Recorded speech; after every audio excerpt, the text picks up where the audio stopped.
Hello, everybody. We are going to start in just a minute. I'm letting a few more people in, but thank you for joining us.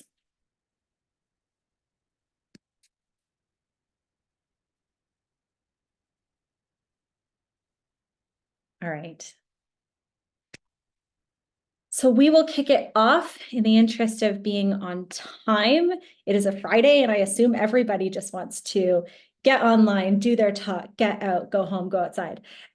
So I am Maddie Orr. I am the co-director of the Sport Ecology Group, and we are very honored and excited to be co-hosting this today with Lou Blaustein of EcoAthletes, who will introduce himself in just a minute. I wanted to share and kick off with just a little bit about what we do at the Sport Ecology Group. So sport ecology is the study of climate and sport, or the natural environment and sport. Most of us work in the climate change space, although not all of us. Some are environmental historians, environmental sociologists, and so on. This is our 5th year. We started in 2019. We have members around the world. The members of the Sport Ecology Group are all academics. So we all have professional roles as professors in different parts of the world, and our day job is to do research and teach about this. And so it's so exciting always when we get to do something like this, where we get to speak to the general public and not necessarily a kind of classic classroom. We also work very closely with a number of partners, including organizations like EcoAthletes, which I will pass it over to Lou to introduce.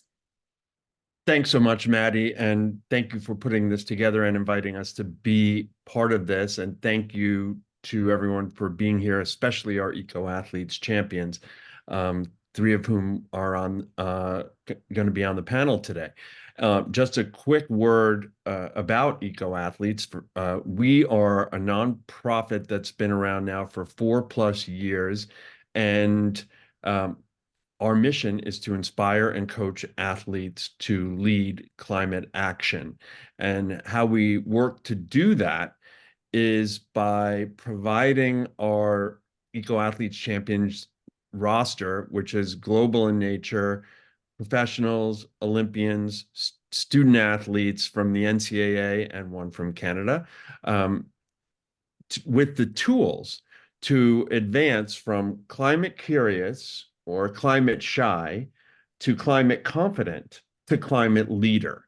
And why is this important? Because athletes are the most influential humans on the planet, and they have led on a myriad of social issues going back decades. On climate, not enough. And so our job is to advance them so that our champions, so that they can, fulfill their destiny and be climate leaders. So Lou and I are under no illusions that you came here to listen to the 2 of us. And we're really excited to introduce our 3 athletes to you in just a minute. But just to pick up on what Lou was just sharing, some of the pieces of research that our Sport Ecology Group members have done in the past couple of years have really demonstrated the power and potential of athlete activism. So to share a few kind of highlights, in 2020, we saw a bit of an uptick in athlete activism across all issues: racial injustice, gender justice issues, LGBTQ inclusion, and climate change. It was the COVID year, which gave people a minute to step back and think about how we want to move forward when we came back from the pause. But we saw a Washington Post poll that year show that 70% of Americans support athlete activism and are interested in hearing more. That is up from only 20% in 2016. So a huge jump, 50% jump in just 4 years between 2016 and 2020. So that's the Washington Post. That same year, athlete activism was called out as it was called out as the Year of Athlete Activism by the New York Times, Sports Illustrated, and the Toronto Star. The Guardian ran stories about athlete activism, and research into media coverage of sport and climate change showed that the biggest stories that are being told and that get shared are about athletes. It's not about the organizations. It's not about the Olympics. It's actually individual athletes doing good things. That's the story that gets the biggest attention in the media. So we're excited to see kind of what this next Olympiad looks like and what's happened in the last 4 years and what we might expect this summer in Paris, which has made pretty lofty promises on its sustainability goals. And we'll get into that in a little bit. But first, we're going to come to Jas Spencer, player with the NWSL, and I'll pass it off to Lou for this. Thanks, Maddie, and thank you, Jas, for joining us, because we know at Angel City FC you have to go to practice. We're talking about practice, so you have to go to practice soon. So thank you so much for joining us before you head out. Of course, happy to be here. Fantastic. So, talking about athlete activism, the NWSL and its and players are noted for athlete activism throughout the 11, 12 years of the league. What are we seeing in 2024? What can you see as in terms of athlete activism in the league? Yeah, I think that as the league and the sport continues to grow as a whole, it just gives each of us a bigger platform to be able to speak about the things that matter most to us. I think that kind of comes innately for women professional athletes, because we're constantly trying to fight to match the resources and support that our male counterparts get. But now that we have a platform with this big media deal that we signed in the league, it just gives us another avenue to share our stories and our voices to more and more people. And congratulations on that media deal, which was kind of groundbreaking at the time, and reflective of the increased popularity of the NWSL. Now let's hone in specifically on climate. What do you think of the league's and the team's efforts to date? And question mark. Yeah, I think it's one of the areas that definitely there's a lot of room for improvement. It makes sense in terms of our number one goal just being to be here 10, 12 years later. This is the third iteration of women's professional soccer in the US. So it wasn't at the forefront of the foundation of the league. But I think now that we kind of have reached a point where we're sustainable and looking for ways to grow and progress, now is a really good time to start integrating ways that we can be as eco-conscious and sustainable as possible. And honestly, that falls on most of us as the athlete. Myself, Lou Barnes, who plays in Seattle, but is also an eco-athlete. There's a couple other people across the league as well that are really passionate about this and are kind of just pushing our clubs from our own perspective in ways that we can make a difference. And then hopefully as we get our clubs involved, we can tackle the league as a whole.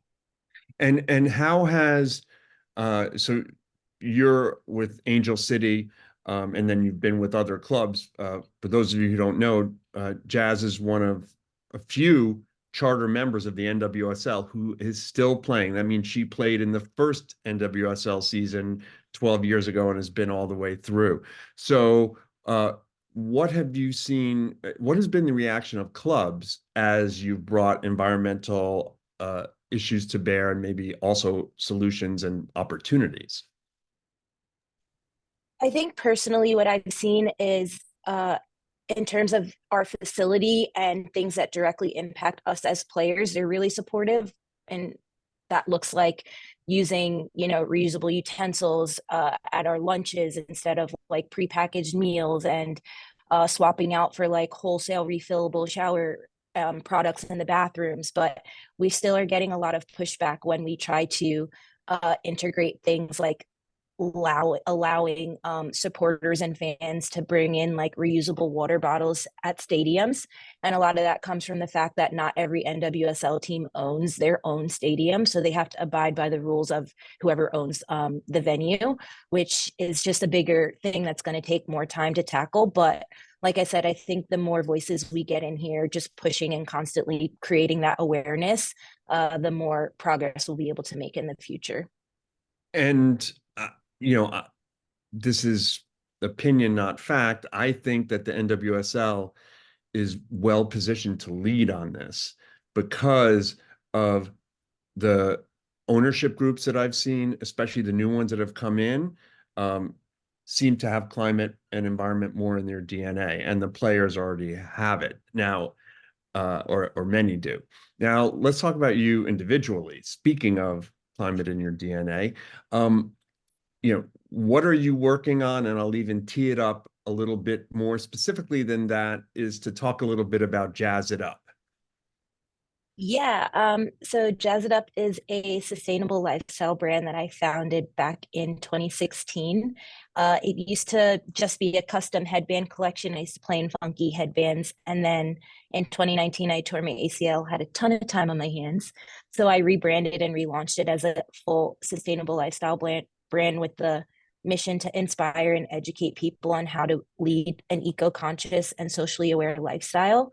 And I'm really excited because I've mainly been focusing on how I can share that message through fashion, but I'm working on a really cool education program that I hope gets launched later this year to kind of transition away from just fashion, because fashion in and of itself isn't the most sustainable industry, but education is where we can really make a difference in empowering people and getting more people involved in this fight. And first of all, best of luck on that. Second of all, I actually think that, and often say that, talking about climate and engaging people through conversation is the most powerful thing we can do. And doing it through clothes and apparel makes sense because everybody wears clothes. However, simply educating and getting people to see the possibilities of solutions is so powerful. And I'll ask it this way. As you look to the education space, how do you see getting these kids, younger folks, to care? I think just presenting the information in a manner that makes them excited about it, that brings them together, gives them something to do, and engages them with not only one another, but their local communities is really powerful, because then they'll feel like, yes, like, okay, there is an issue, but now I have the tools to be able to not only like help myself, but help the people around me. And that's really something that is like super special, just knowing that you can not only help yourself, but help others that you see and interact with every day. You can jazz up your community, to put it another way. Okay, last question, because I know you got to go to practice. Now let's talk about your experience with climate impacts, because the NWSL season is long, right? Spans spring all the way through fall, and so you could experience extreme weather of different sorts. What have you experienced?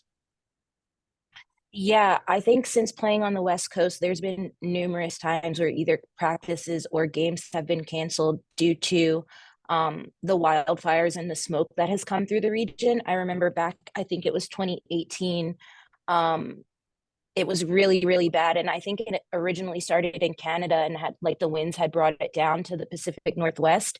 And the league had no plans of stopping the game because everything was already paid for, broadcast, whatever.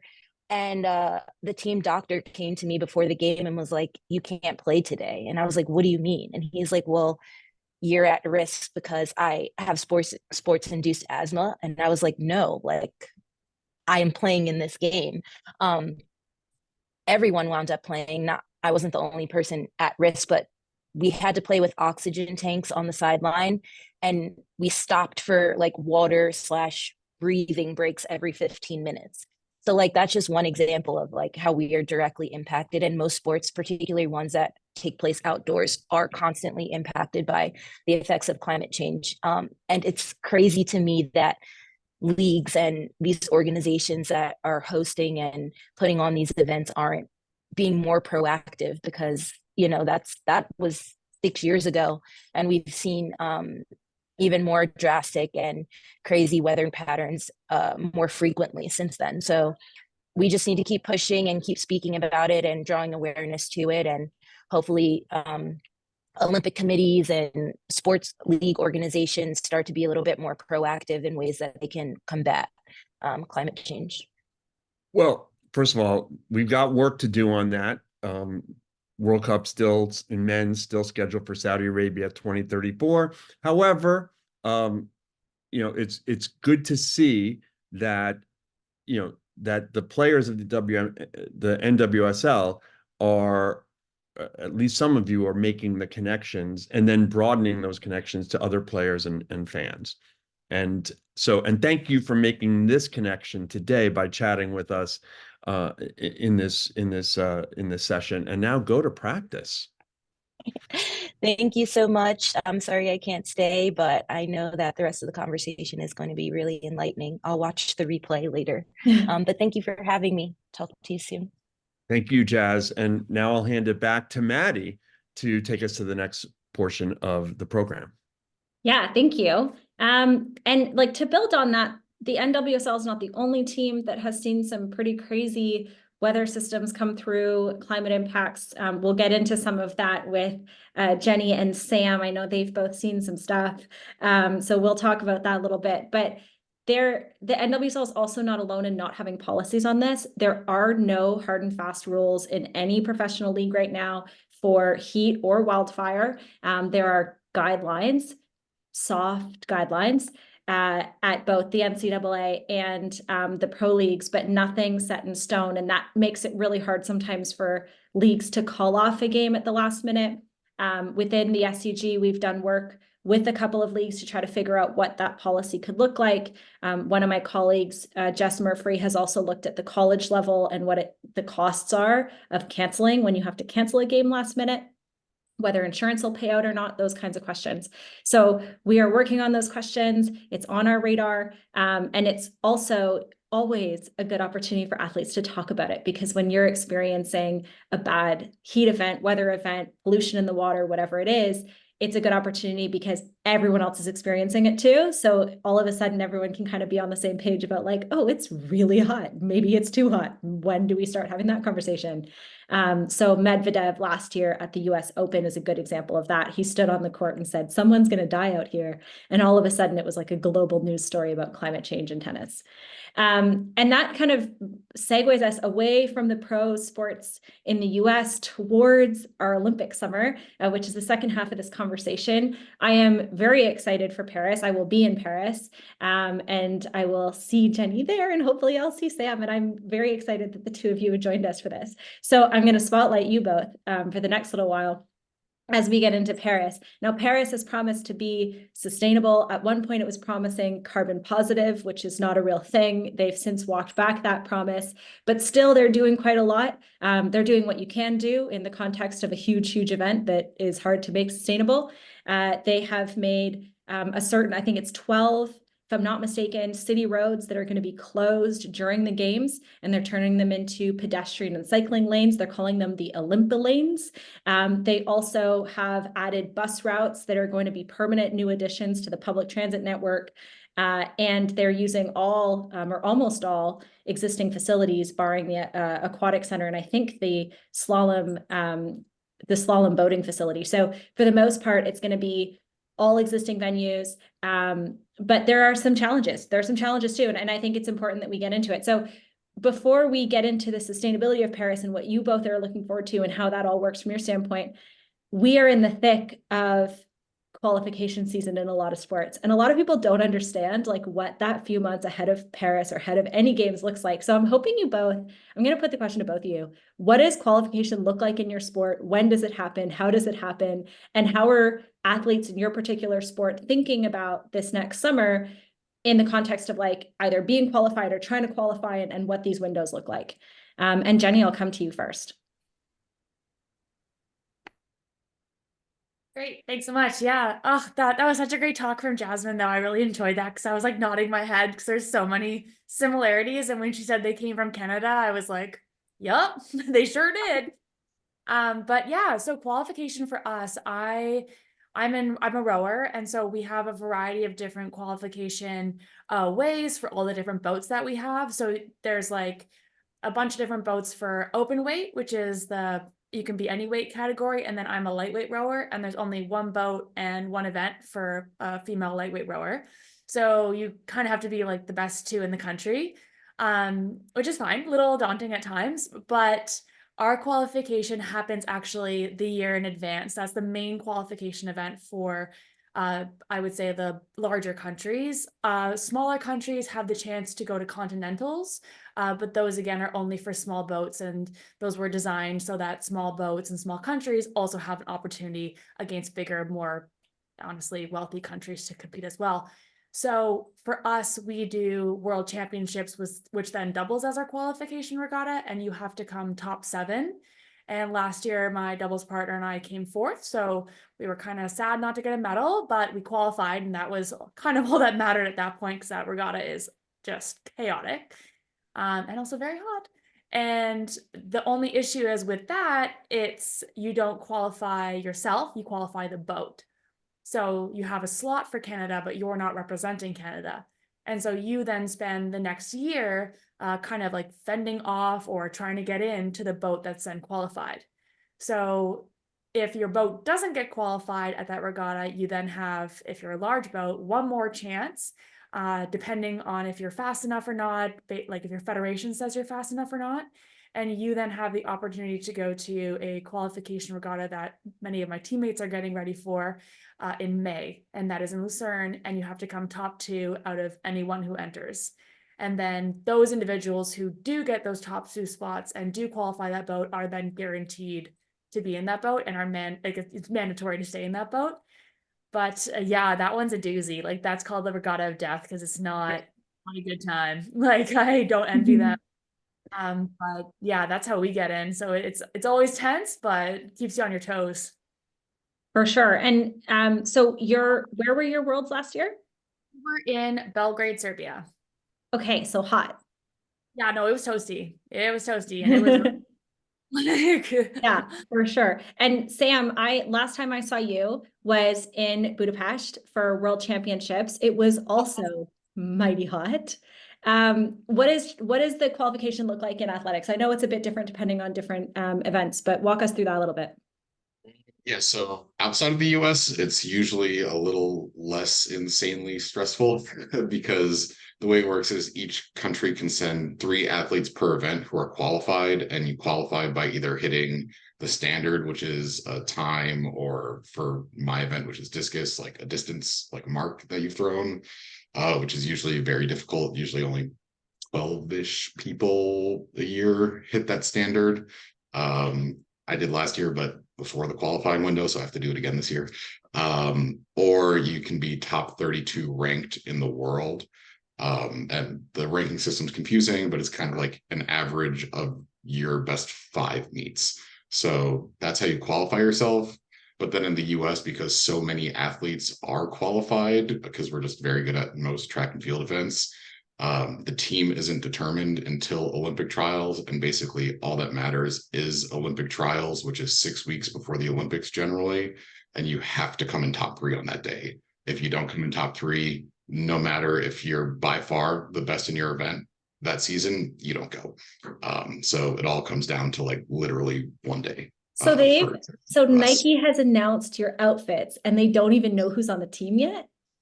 Yeah, so some people are like so good that they're probably on the team, which is why they're in those ads. Like Sha'Carri Richardson is like, barring anything crazy, she's going to go to the Olympics, so they can run those ads. But for people who aren't like on the verge of setting world records, it's very stressful. Yeah. There was a famous example. This is going back 30 years, where Reebok was the sponsor back then, and they did this whole campaign again of 2 decathletes, and I think both didn't make it, and that because of this crazy qualifying system. Yeah. I mean, I'm like good example. I've gotten kind of hosed by it once. So in 2016, it was the trials are always in Eugene, which until the last couple of years, where it's always been hot, used to always be kind of like bad weather. And it was pouring. They stopped every event on the track except discus, and it's very hard to throw a discus when it's raining and you have no grip on it. So like I might have made it, but I didn't have a good day, so I didn't go. Damn. Yeah. Before we get into, you know, what we can expect to see in Paris and what you both expect from like an Olympic cycle, I'm curious about what you've both seen. You both brought up that your qualifying events so far have been extraordinarily hot. You said 2016 raining like crazy, which like is not exactly surprising for a place like Portland, but also not ideal. So if you do, you want to, Sam, just walk us through like throwing discus, you're out in the heat. For those who don't know, like discus athletes are like, it's not like track where like you walk out, you run your race, and then you like go away. They're like, you're like out there for a while. So just walk us through like, what's that been like? And what kind of climate hazards have you seen kind of as you've been in the sport for a few years? And we're going to come to you with the exact same question next, Jenny. I'm almost like, I've started making a joke that you can tell when like crazy global heat events are going to be based on when track championships are. Because every single time we've had them since 2019, it's just been insane.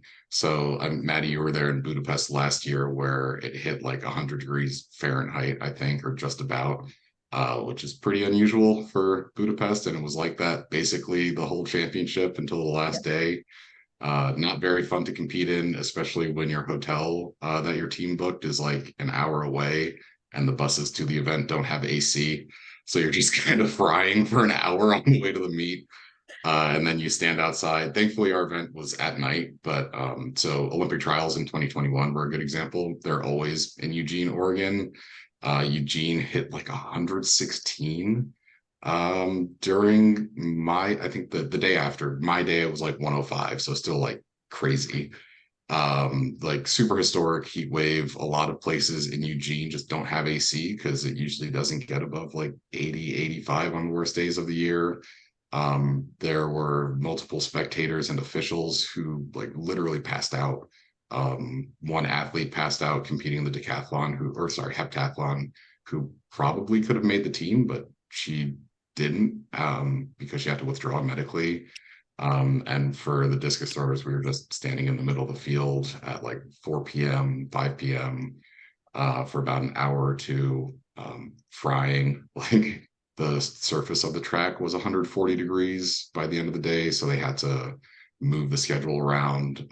That's been super common in the last couple of years for track, just like literally having to move the schedule because it's too hot to safely compete. For distance events, they've had to move schedules all the time.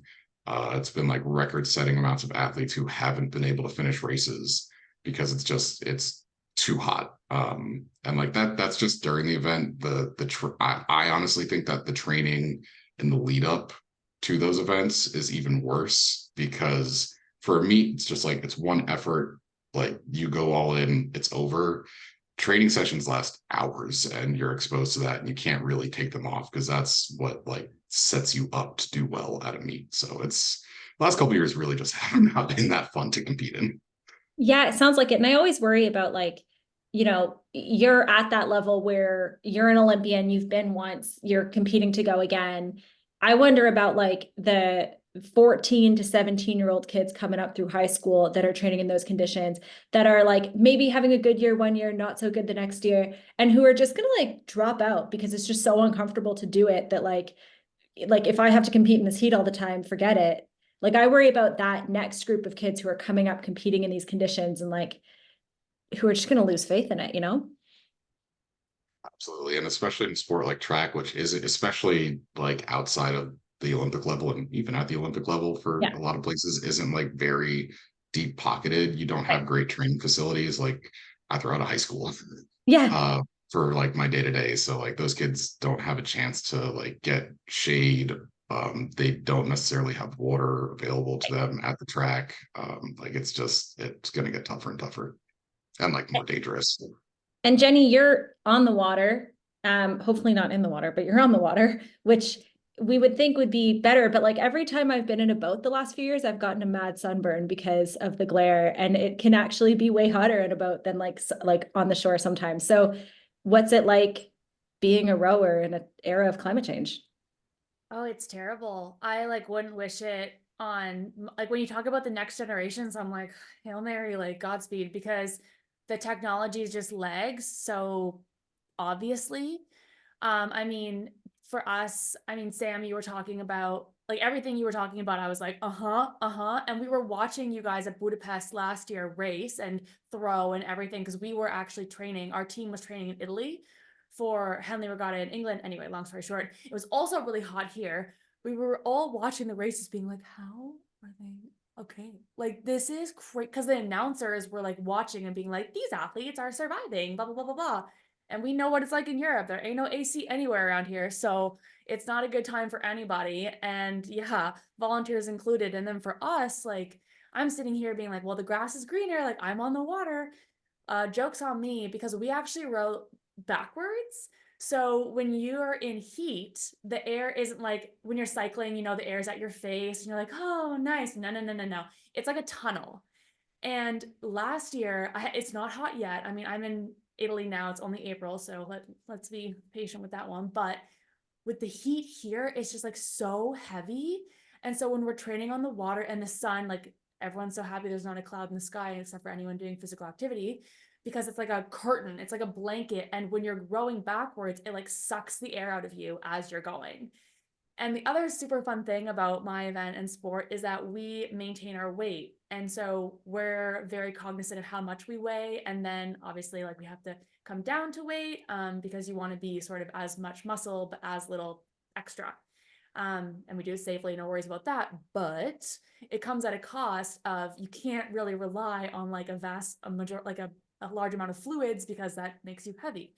So when it comes to competing, we weigh in 2 hours before our race, which means like I'm sweating down first thing in the morning. I'm going and doing a pre-row in like 30-degree heat where my core temperature is already elevated. I'm like, please God, let me make it through this. I mean, it's 4K pre-row. We race 2K, so it shouldn't be that bad, but it can feel pretty rough. And when we were in Tokyo, it wasn't nearly as bad as like other times, but other regattas have like prepared us for the worst in the sense that all athletes are looking around in the athlete village. We have like an athlete village, that's where the docks are. And you kind of have this energy of like, who's going to drop first? And if we all make it through this, we'll be okay. Because like you said, like no one knows what to say. No one knows when to call it. There's doctors on site and there's professionals on site, but there are no rules and regulations on when is it too hot. The argument then is, well, athletes vary in degree of how much they can tolerate. And if they're from certain countries, they should be able to tolerate more. And if they're from different countries, they have, no, there should be a very hard line. So yeah, when it comes to training as well, like, oh my goodness, I completely agree with Sam. I mean, with niche sports that aren't, you know, the glitz and the glam of the world, sometimes we like it that way, but when it comes to money, like we're dirt poor. We don't have money to, you know, get the highest and best and greatest preventative equipment to help us on the water. I put ice cubes in pantyhose and put them around my neck when I row so I can survive. I'm dead. That is the cheapest, best option. And so I'm rowing with like woman's pantyhose around my neck so I can get through the row because you want to get the neck cold. And then at home, Jas touched on the forest fires. We have had qualifying regattas for Olympians. So our women's 8 got gold medal. They got a gold medal in Tokyo. They came back. They were doing their qualification regatta for the boat to then go to one of the World Cups and World Champs. And the forest fire was so bad that for about a week or 2 weeks, I've never checked air quality on my weather app. I've never like looked at it. I've never been glued to it. We were looking at all of us on our phones as though we were scientists. We're like, if it goes above a 9, we might be in. No one knows what a 9 means. I don't know. It's like some arbitrary number. And our doctor is saying, well, the particles don't actually show how much impact it's having on you, and no one really understands it. But like, let's see what happens. So we went and rode in it, and people were like blowing their nose and black was coming out because it was so heavy. And then you have a doctor being like, well, I actually know how this works and you're not going to get sick. I'm like, okay, but there's still black coming out of my nose, my guy. Like, I don't know. So yeah, I mean, when it comes to training, like the forest fires, again, we're on the water. So I've seen so much toxic algae, so much overgrowth, early spawning periods for the fish, and then it's so hot for them and they spawn so early that they all end up dead. So you'll row in a lake of dead fish, which is not great because they mated and reproduced way too early because the climate was then indicating to them it was time to go, and they went full send, and now they're all dying because they can't tolerate the heat. So, I mean, watching it over the past 5 years has been honestly a lot of like biting the tongue because you feel very unpowerful as an athlete in that situation. When you don't have much money, you don't have much say, and you're just fighting for a chance to stay alive, like, and on the team, you just don't feel like you can be like, hey guys, red flag. Yeah. And I wish there was a way, and I really wish there were some rules and some experts that could guide us, but where that comes, no. Good news. There are, so Lou and I and a few others behind the scenes are putting together a team of experts that are going to be on call during Paris and then on call for any athletes that need us afterwards. We actually have the science. I can tell you that anything above 7, you shouldn't be rowing in Canada. And we put that through Health Canada last year. New policies are coming out from the feds. So it is in the works and it should be there, but again, like we want athletes to be the ones able to advocate for what they need, but then if the science isn't there and the resource isn't there and like the one doctor on site doesn't know, like what do you do, right? But you both touched on one thing that I think is really important. I'm going to pass to Lou to kind of pick up on this a little bit, but neither athletics nor rowing are like the glitz and glam of like the big flashy sports in any kind of regular time, except the Olympics. Like everybody tunes in for like 2 weeks every 4 years, and all of a sudden there's like this huge opportunity. So we want to dig into like what that means for you. How do athletes use it? Is it appropriate to use that platform at that time for climate action? Like, what does that all look like? So I'll pass it to Lou for discussion on like the Olympics themselves. Yeah, and kind of just taking the baton on climate communications from Maddie, at the Olympics, you're going to be interviewed. There's going to be a lot of media. How do you, and they are likely not asking about climate. So how do you feel about weaving that in? And then how would you go about it? I'll go to Sam first. Yeah, honestly, I don't think it's hard to weave that stuff in. They ask a lot of open-ended questions. So in 2021, after I qualified for the Olympics, this was in the wake of the January 6th insurrection and George Floyd and the pandemic, and that is basically all I talked about. Some publications kept that part in, some didn't. But then for the final of the Olympics for discus, I put my fist up just in homage to Tom Lee Smith and John Carlos, and that got some attention. And me and a group of athletes had talked about what we would do if we got a medal or some sort of publicity. And one of those athletes, Raven Saunders, put her fist up on the podium. Well, she actually made an X, which was what we talked about. And she got a ton of interviews about that and had an opportunity to speak. So it was like, it's an individual sport, so it's very hard to get to where you will get publicity. But if you plan it out as a group, I think it's a lot easier and easier to focus on your event and actually doing well, knowing that you have the support of other athletes to back you up afterwards, no matter what you do. So that's kind of how we approached it last time. And in the lead up to this, there's still most of those social questions just were unanswered and not really addressed since 2021. So if I do make the team, I'll continue to talk about that stuff, and then obviously climate change as well. And given that it'll probably be pretty hot in Paris, that won't be too hard to talk about. And how? Oh, go ahead, Maddie. Rumor has it the athletes' village is not air conditioned, my friends. So I know that there's certain teams that are putting air conditioners in. I was advising the Brazilian national team a couple of weeks ago on like, where can they source air conditioners to put in the athletes' rooms because it's not happening.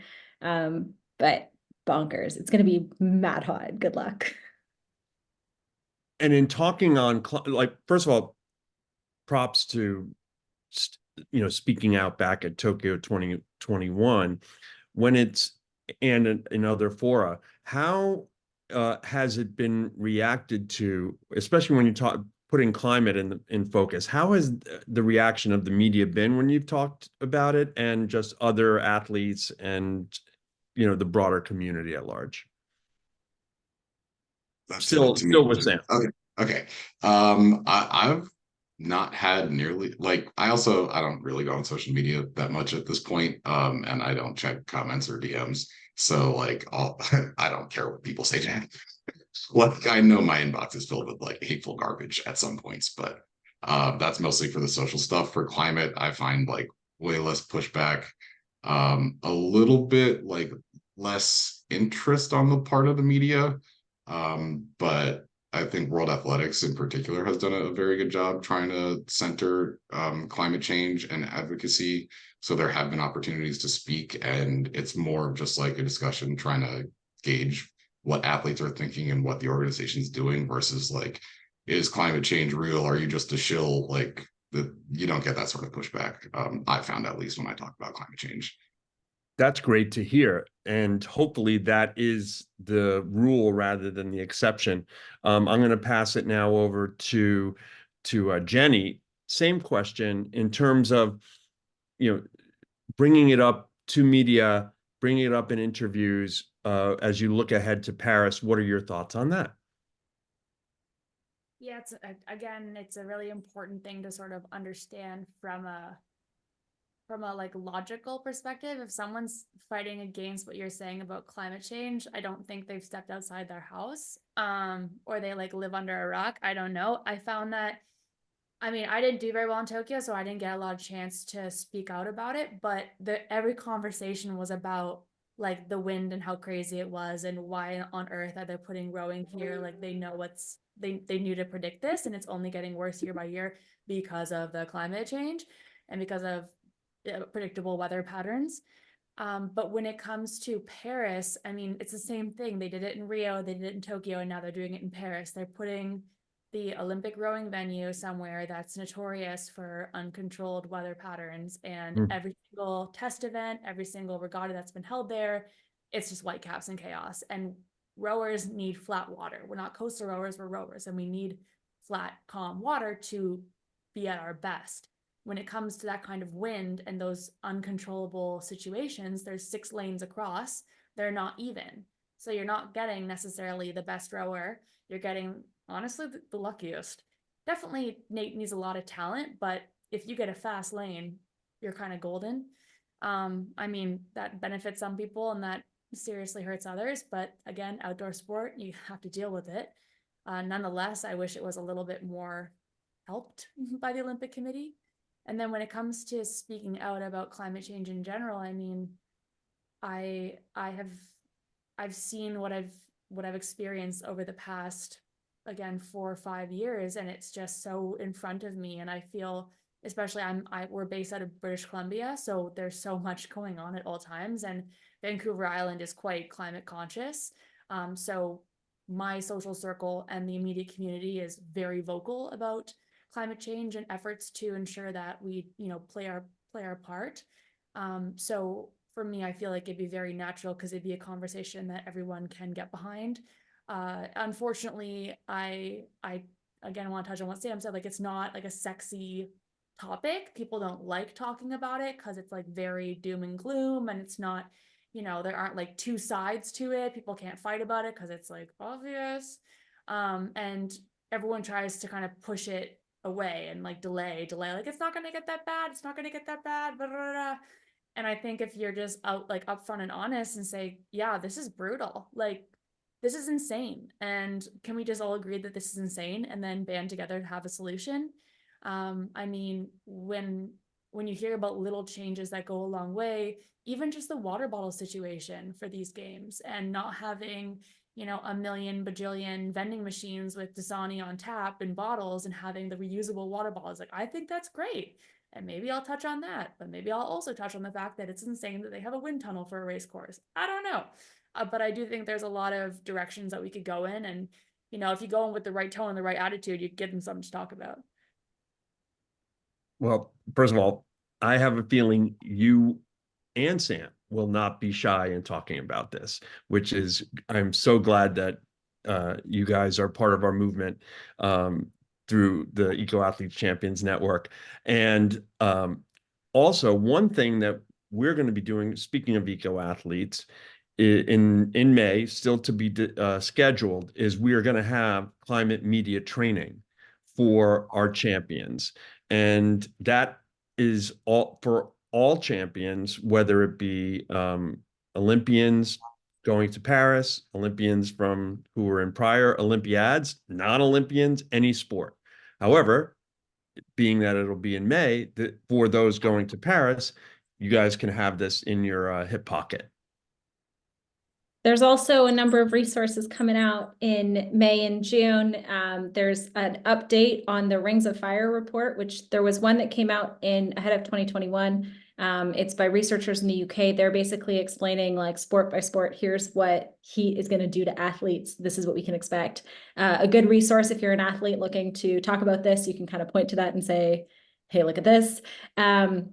So that's on the radar. There's also reports coming up pretty soon about sponsors in sport. It gets a little trickier when you are starting to call people out on the bad stuff. But if you're an athlete who's willing to do that, get in touch. We'll give you all the resources you need to get into that conversation. And there is going to be, and for those who are in the attending just today, there's time for questions from the audience. If you do have any, please put them in the chat. Lou and I will ask them to Sam and Jenny. So do put your questions in the chat if you have any, but I actually have one for both of you. The Olympics is like this buzzy moment, and it's a lot of energy, a lot of output all at once.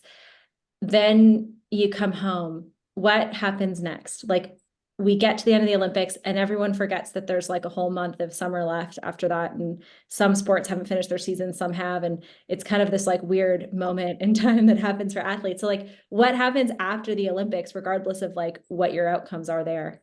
Jenny, we'll come to you first on this one. Yeah, so mine is like super exciting. They're taking my event out of the Olympics. So they're like replacing us with like surfing and breakdancing. So it's great because they're all indoor. Well, breakdancing's indoors, so that'll be good for them. They probably did it because they were climate conscious anyway, right? But no, so for us, I mean, it's done. Like, it's game over. This is it. And so I'll be retiring, getting up there in years anyway. So about time. And then I am gonna come home and keep being active in this environment. I think I have so much to learn. I have so much to contribute, and I definitely want to keep expanding my portfolio of climate conscious individuals and do whatever I can to play my part. I like what you said, the glitz and the glam is only about the Olympics. That's all anyone cares about, which is fun and great. But we'll still have a voice, and we'll still have a lot of experience and like lived experience that I think could be helpful in what's, you know, most pressing for athletes who will be continuing in sport in general to survive. Yeah. We have a question from the audience. Let's let Sam answer. Hold on. Oh, Sam, go ahead. I'm sorry. And then we'll come to the audience question. First off, I'm sorry to hear that sports being taken out. That sucks. That just is terrible for you and people who have been training their whole lives. Sorry to hear that.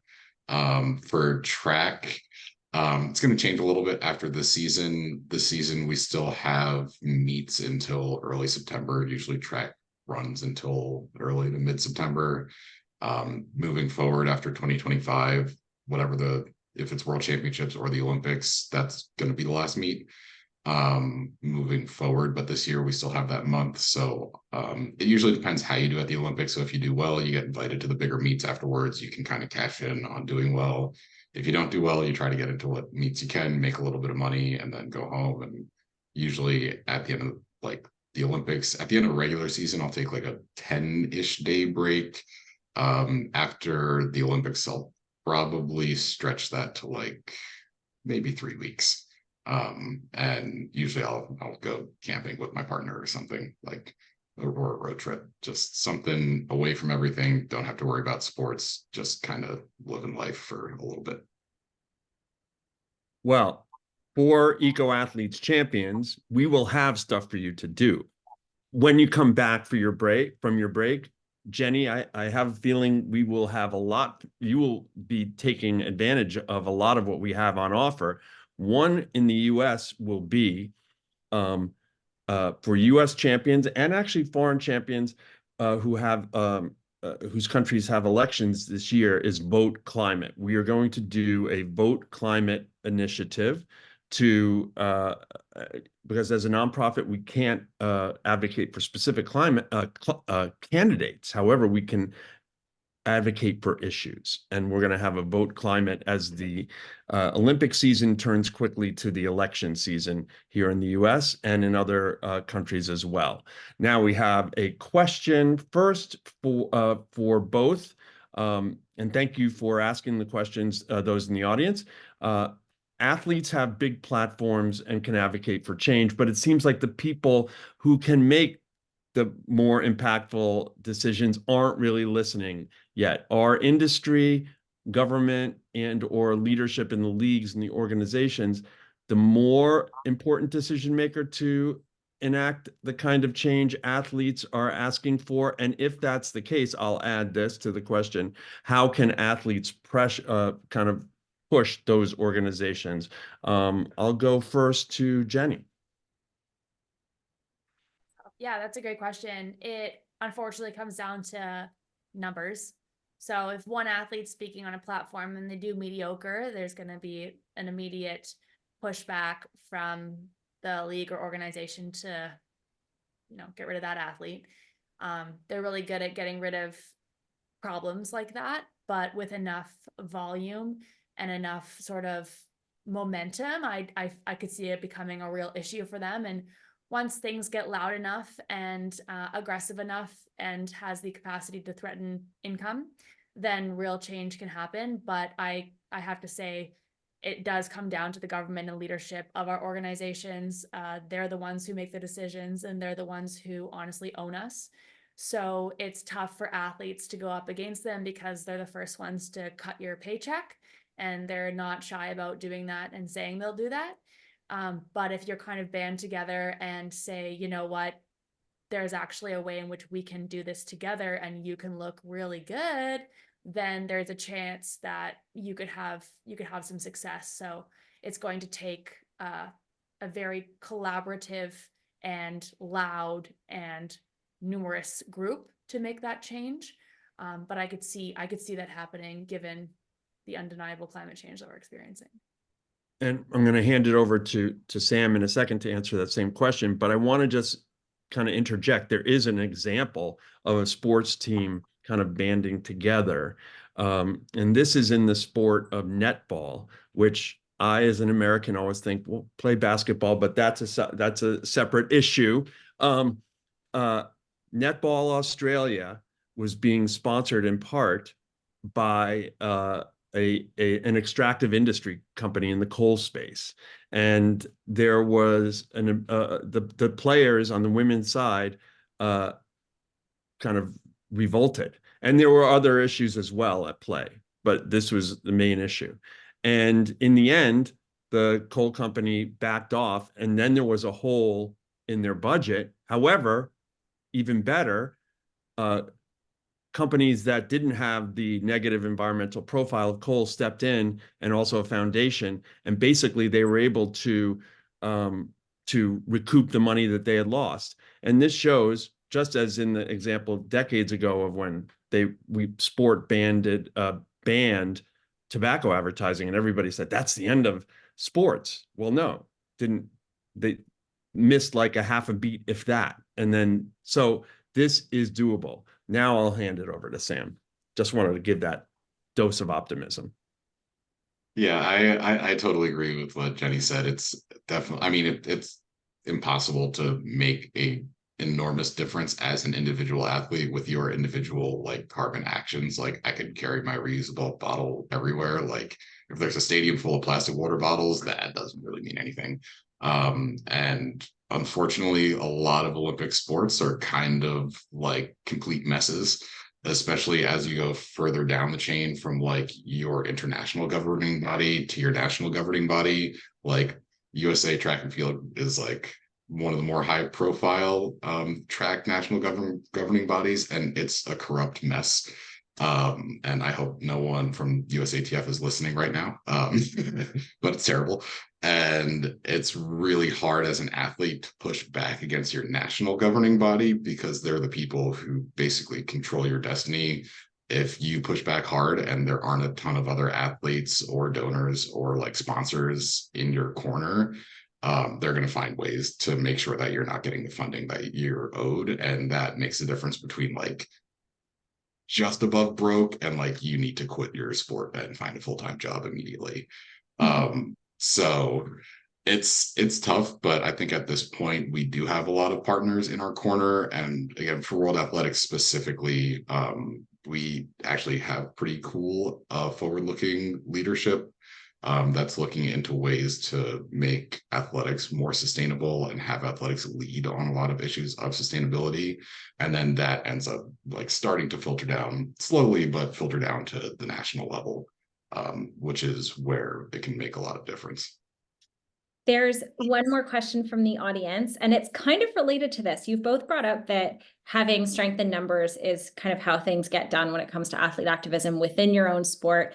Lou brought up the Hancock sponsorship of Australian netball. There's two other big international examples. One is with skiers, 300 professional skiers who belong to the Federation of Skiing, wrote an open letter to skiing. I want to say it was like a year and a half ago, basically saying we are verging on the edge of unjustifiability as a sport, like they wrote that.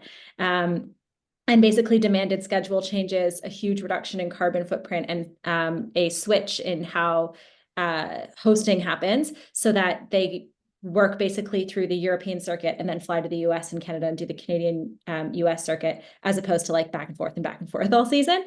And initially it was met with some pushback. The president turned around and essentially wrote a letter that was like, I hear you, but we're already doing a lot of good stuff. And the athletes were like, that's not good enough. 6 months later, they got an actual response and a new strategy. The other group that did a really good job of this was rugby players.